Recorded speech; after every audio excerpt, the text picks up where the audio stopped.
there's like 5 scrapes. Bam, bam, bam right here. Put cell cam up at this incredible pinch where there's 3 scrapes on one tree. Right here's 5. So put another camera here. I have a feeling I'm gonna get some stellar photos on this ground. We'll see. In 2021, there was a buck called Bucket List that my wife and I were after, more so her than me, but he was a 7.5-year-old deer with an awesome drop time that I had on camera.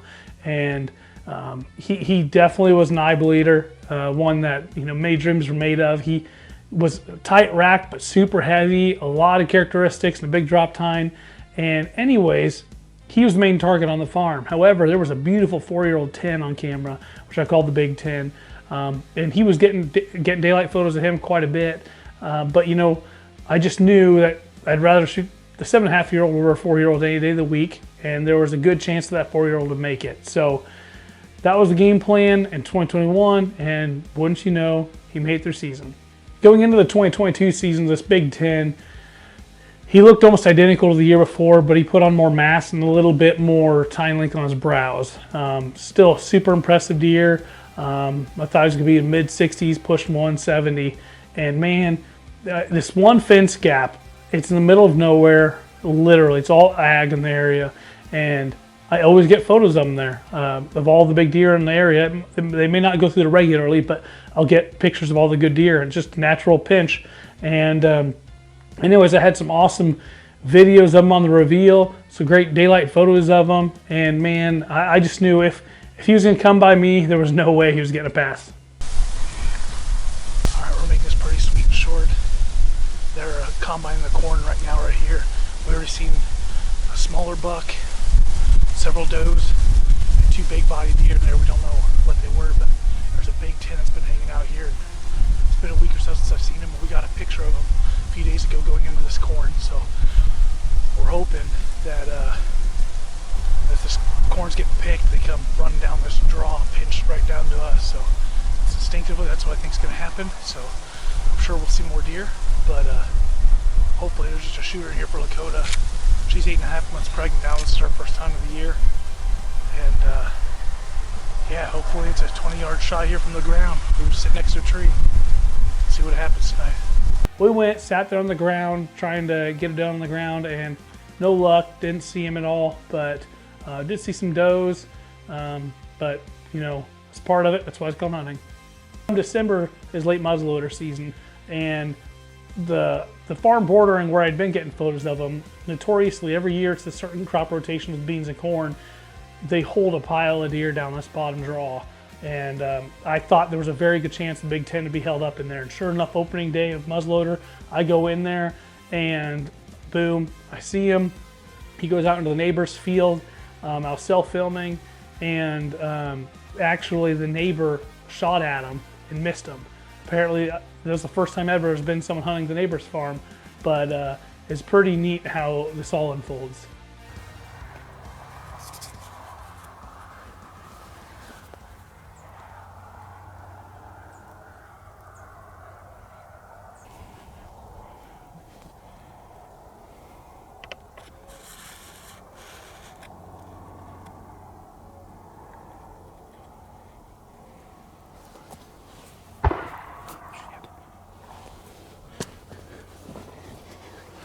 After the neighbor missed, I actually walked down the fence line and introduced myself to them and let them know where I was hunting and whatnot, because no one's ever been hunting that farm. The last several years I've been hunting out there.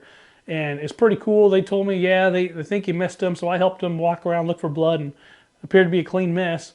So, I mean, I knew it was, you know, either between them or myself that would get this Big 10.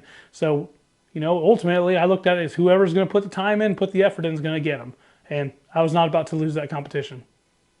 All right, I just got set up here. I snuck in here. It took me probably an hour and a half to sneak in here. There are still deer in this draw, but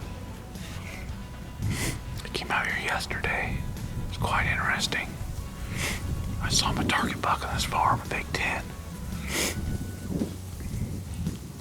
I saw him, got some footage of him. Before I could get a shot at him, I went on to the neighbors.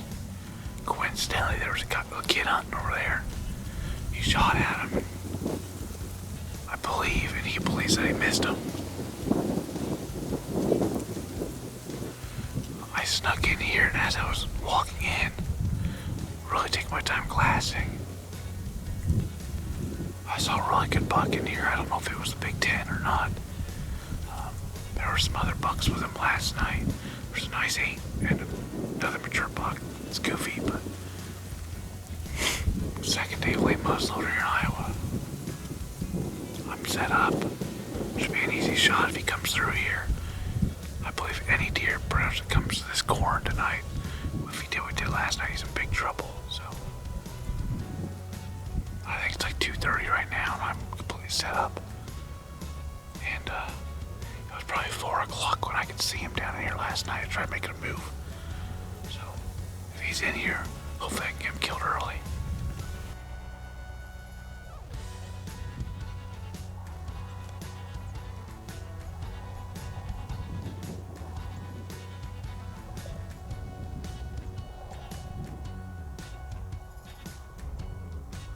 All right, guys, well, we're headed in. I'm pretty dang excited.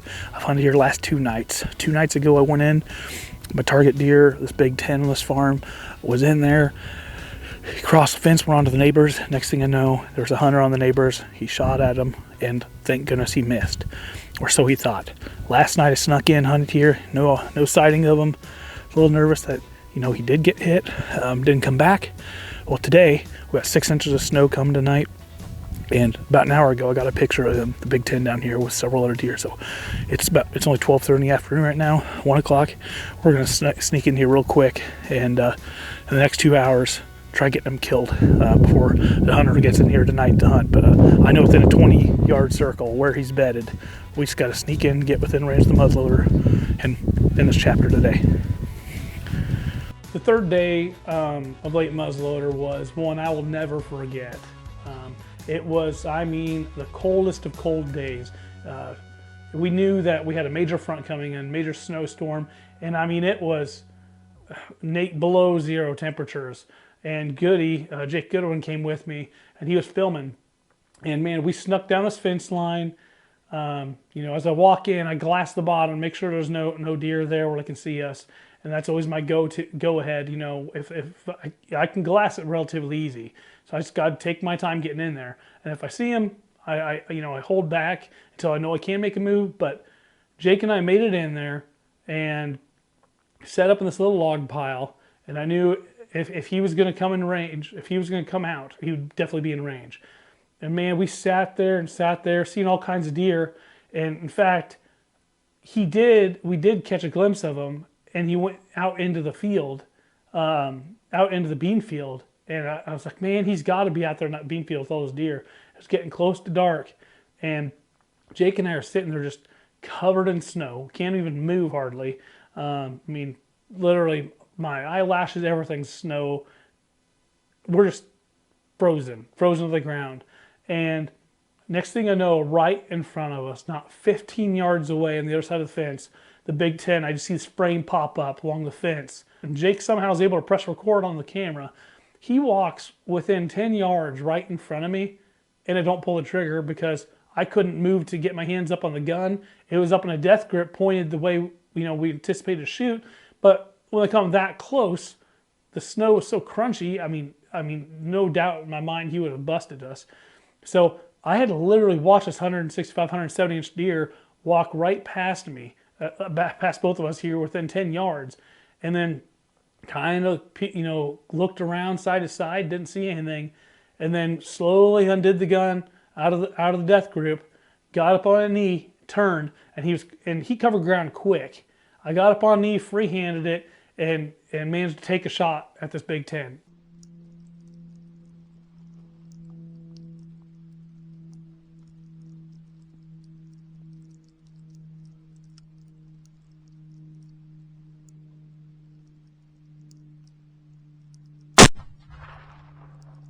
When I shot, I felt great about it. And then we ended up reviewing the Tacticam, and actually what ended up happening was, I believe I actually hit him in the neck. He was quartering away, but he was so close. I had the gun dialed for 150. It shot high and hit him in the neck. And Never found him, but you know, I felt confident he was going to live, and we came back the next day once again, ready to get after it, and in hopes we'd get another encounter with this great Iowa buck. It's fixing to be really cold. I'm getting bundled up, got hand warmers, hand muff, whole bunch of layers, and yeah, so I'm just praying I can sneak in here without getting busted again like yesterday, but at least the wind is going to be covering my sound movement, but I'm just praying they don't see me. So we're going to go ahead and get in here. Fingers crossed, make it happen today, because I'm ready to get a deer down, and I'm stupid for sitting in this, but hopefully it's going to be worth it, the outcome tonight.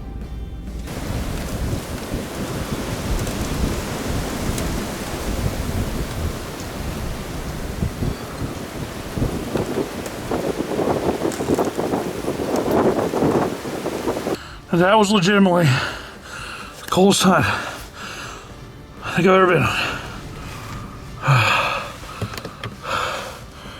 My eyelashes are legitimately frozen. Ow! And then see 5 deer bedded walking in. Hashtag dedication. Back at tomorrow. Same old story the next night. I came in from a different direction because of the wind. I knew the neighbors possibly hunting again, and snuck in there, and no sight of him. I saw, you know, a bunch of does again, nestled up in the snow. Just trying to stick to my guns, knowing it's literally a matter of time for this big deer makes a mistake once and for all.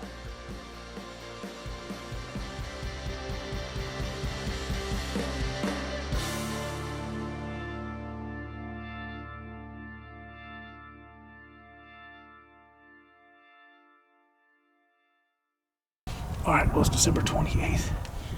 My buddy Chris Hunter's behind the camera. I've been self-filming hard out here.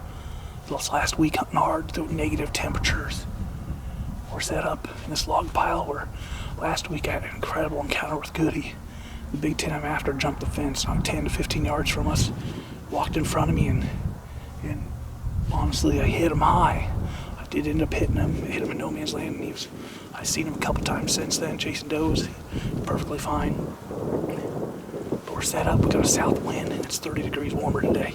It's almost 40 degrees, all the snow's melting off, so I'm kind of wondering if the deer are gonna come into this pasture, kind of more of a green food source, or if they're gonna go back out to the corn where they've been feeding. So regardless, we're set up here, great wind.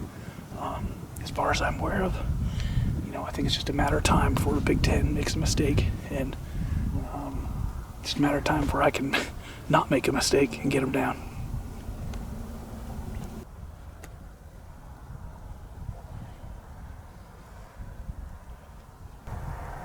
Is that that little buck? Another one behind him. There's another little buck. Here comes another one. Good one. Okay, that might be him. Yeah, it's a good deer. It's one of the 210s. I'm filming him. 1 second, I need to verify if it's the younger one or not.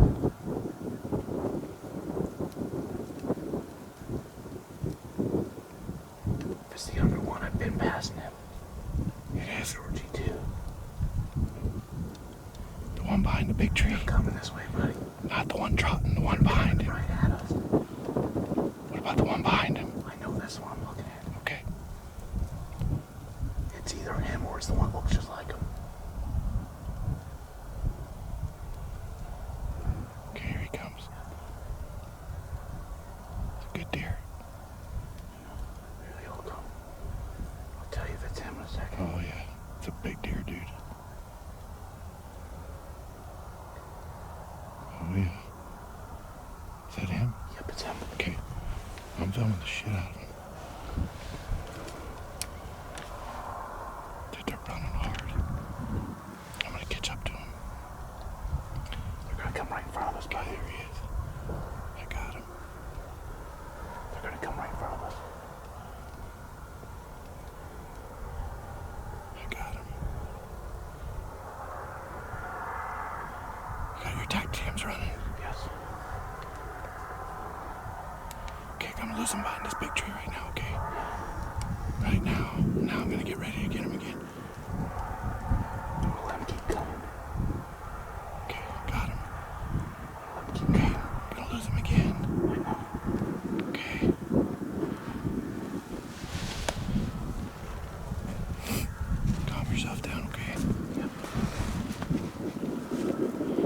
Okay, I got him.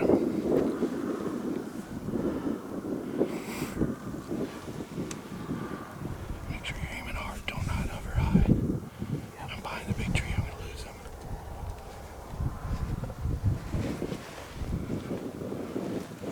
I'll tell you when he pops back out, okay?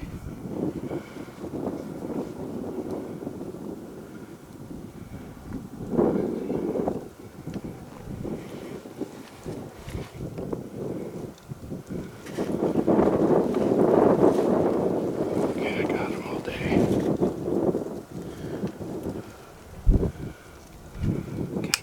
You gonna stop him? You won't. No, You gonna stop him? not yet.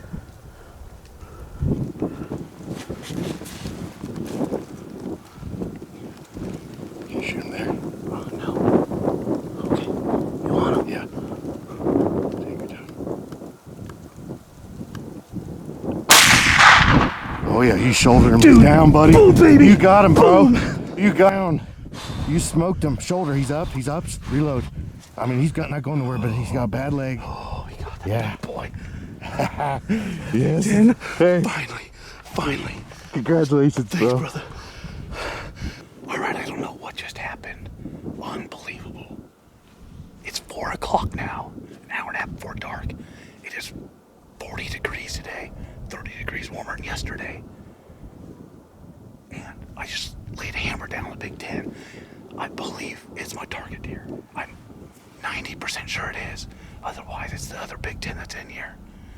But we'll have to take a look. I mean, walk up to him and check out. Like I said, I think it's him. Looked like it was a solid hit. He took it like a man, then went down, and then Yeah. looked like he wanted to bulldoze, but Yeah. definitely a bad. But yeah, they came right down the pipe like I wanted. 100-yard shot, 120-yard shot. And thank goodness Chris was with me, because that would have been a freaking wild show trying to self-film that. Oh, yeah. Because they were moving. I don't know what happened. We bumped deer walking in. Yeah, we hadn't been here 15 minutes, dude. And here they came right down the pipe. I know it's And quick. They were on a mission. They've been bumping Yeah. themselves since we got here. Yeah, they've been running around since we got here, so we're gonna go ahead and try moving over here, see if we can see him dead in the field, or get an eye on him. We don't know if he's down for good or not. He took like a man. He was standing there for a second, but I didn't see him run off. They did cross that fence, but I think he's laying dead in that cornfield. I hope so. he is dead. I hope he is dead in that cornfield. We're gonna kind of make a little move real quick and see if we can lay eyes on him.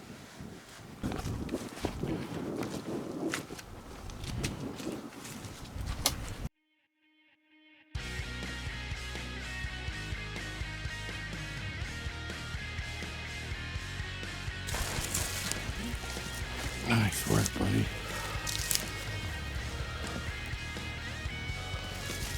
I'm just still like in shock. This just happened.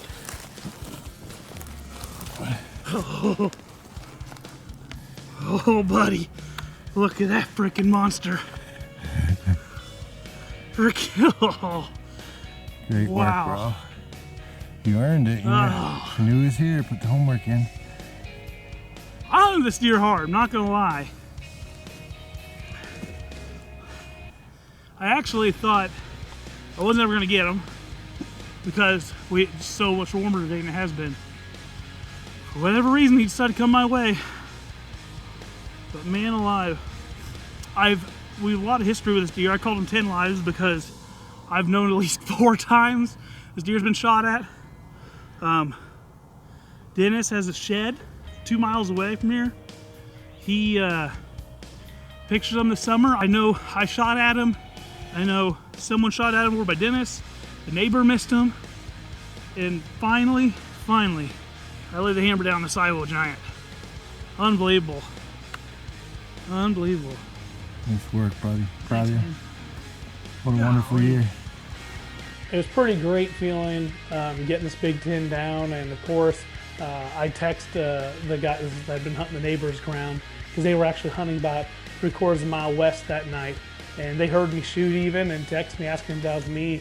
And they obviously wanted to see him as well. So after we got them all loaded up that night, we drove down, shook hands, high-fived, and it's pretty neat being able to do that and have some guys that we're on the same page. We're all hunters. We all do it because we love it, and we can genuinely be happy for the other party. If they would have killed him, it's just a deer. It's awesome. Super happy for them, and vice versa. Just knowing they were happy for me, man, it's pretty cool. And to this day now, I still text them, ask if they've had success this late season, or if they've been getting any good ones on camera. So it's great keeping those relationships in good shape, and just being on the same terms as others. There's nothing wrong with being a great fellow sportsman and just sharing the love of the outdoors, and that's really what it's all about.